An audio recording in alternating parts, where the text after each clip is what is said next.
coming back to Tuesday. How important was it for you guys to get that clean sheet against Buffalo? Yeah, obviously the 3 goals is huge, but I think the clean sheet is a massive one because especially the way they play, it's going to be a difficult goal down there.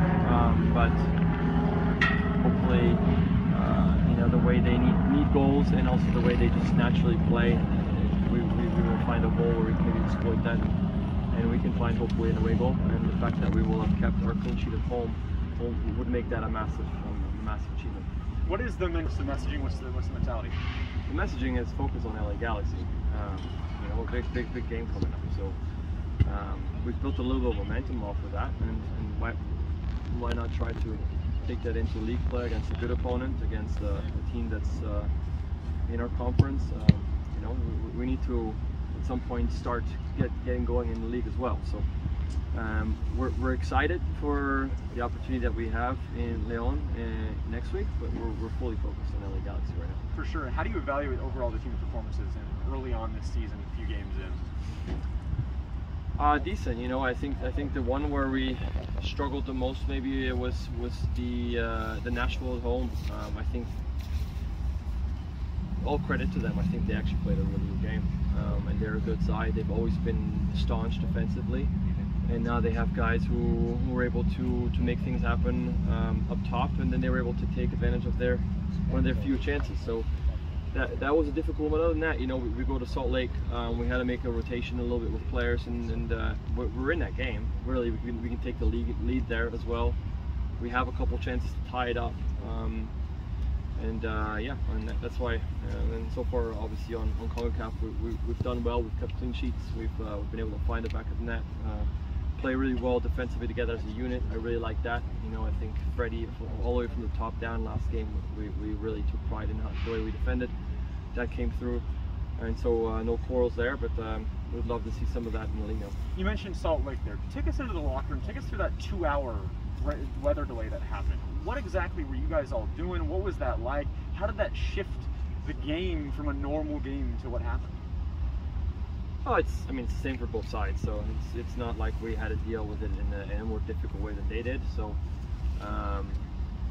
you try to not be too stuck in one place for too long and put your hamstrings in a seated position and then having to get going again. So just stay, maybe mentally take a break, but not like unwind completely because you still have to play. So in the end, I think obviously the result wasn't what we wanted, but sometimes you're fortunate if you're able to even finish those games, because otherwise you had to make that trip for nothing, and you still got to make that trip at a later point down in the season. So it's nice that the weather allowed us to go back out, even though the conditions were pretty crazy. But a learning experience too.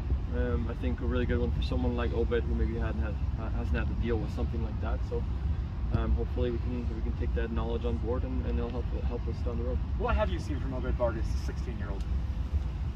Yeah, that he doesn't play like a 16-year-old, for one. I like his confidence.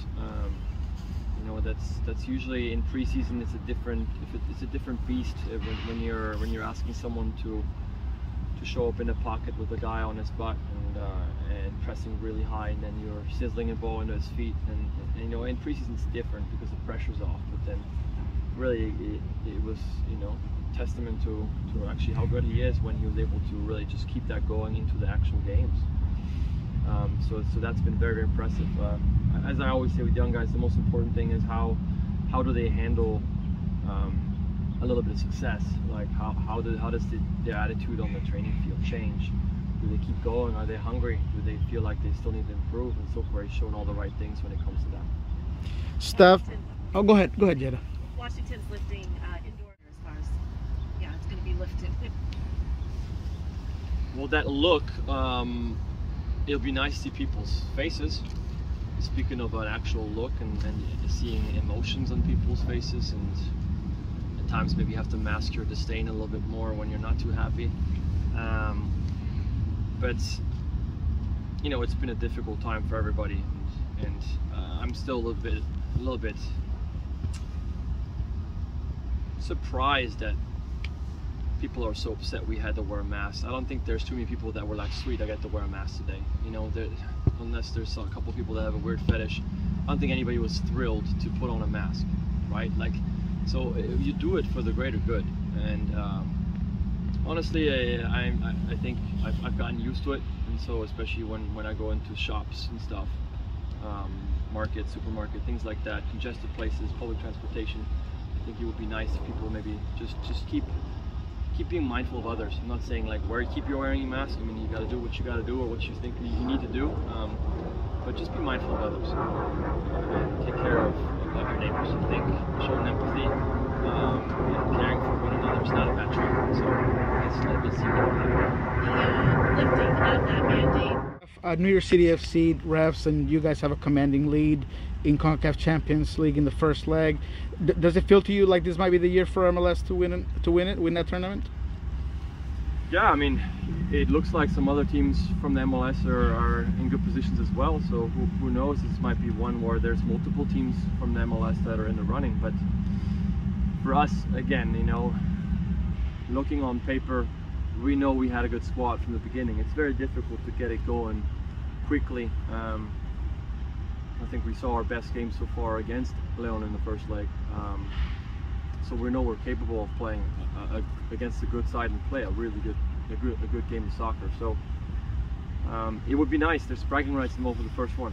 You know, I always say that for me, the first star to be part of the 2016 championship is massive because it's a historic one. It's not just a star, it's a historic one. And so I think to have an opportunity to be the first MLS team to win that would be massive, and an opportunity I don't take lightly.